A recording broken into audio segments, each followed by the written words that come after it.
चोर, ब्राह्मण और ब्रह्म राक्षस की कहानी। एक छोटे गांव में, जो कठिन पहाड़ियों और बिसबिसाने जंगलों के बीच में बसा था, वहां एक विनम्र ब्राह्मण राघव नामक व्यक्ति रहता था। वह गहरी भक्ति के आदमी थे, जिन्हें उनकी महानता और ज्ञान की वजह से जाना जाता था। गांव के लोग उन्हें बहुत मानते थे और वह उनकी भलाई का विश्वास रखकर उनकी सेवा करते थे। लेकिन किस्मत के अपने तरीके होते हैं और कभी कभी ये पवित्र आत्माओं को अपने सबसे अंधेरे परीक्षणों में ले जाता है। एक दुर्भाग्यपूर्ण रात को एक बदनाम चोर केशव ने अपराधों के लिए उस गांव में प्रवेश किया। उसका लक्ष्य था केवल ब्राह्मण के निवास स्थल पर ही उसे वही रहस्यमय खजाना छुपा होने का संकेत मिला था।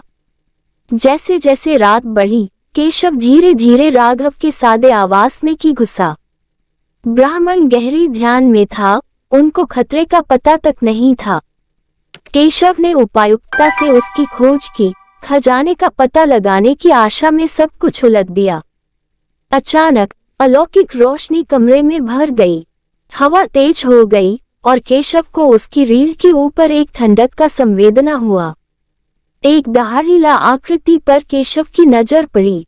ये एक ब्रह्म राक्षस था। एक ब्रह्म राक्षस दुष्टता के साथ नहीं, बल्कि न्याय की हिफाजत करने का संकल्प लेने वाला।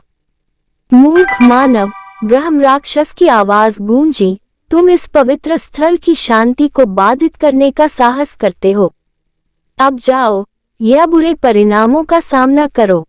डर से प्रेरित केशव ने भागने की कोशिश की, लेकिन ब्रह्म राक्षस की शक्ति बहुत ज्यादा थी। वह फंस गया। ब्राह्मण, जो घटना की आवाजों को महसूस कर रहे थे, कमरे में दौड़ा आए और परिस्थिति को देखा। उन्होंने ब्रह्म राक्षस से विनती की, केशव की जान की। ब्रह्म राक्षस ने उसे बक्सा पर एक शर्त पर कि उसको अपराध की जिंदगी को छोड़कर धर्म के मार्ग में अपना दिल देना होगा।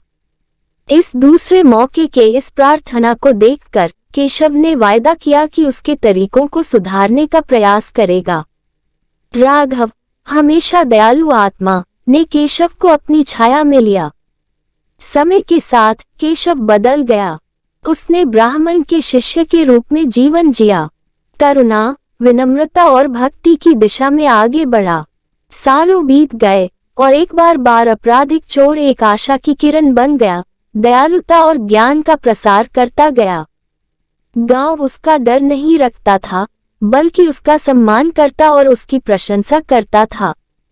ब्रह्म राक्षस अपने कर्तव्य को पूरा कर चुका, गायब हो गया, एक गांव को छोड़कर जिसे पुनर्धारण की शक्ति ने आशीर्वादित किया था।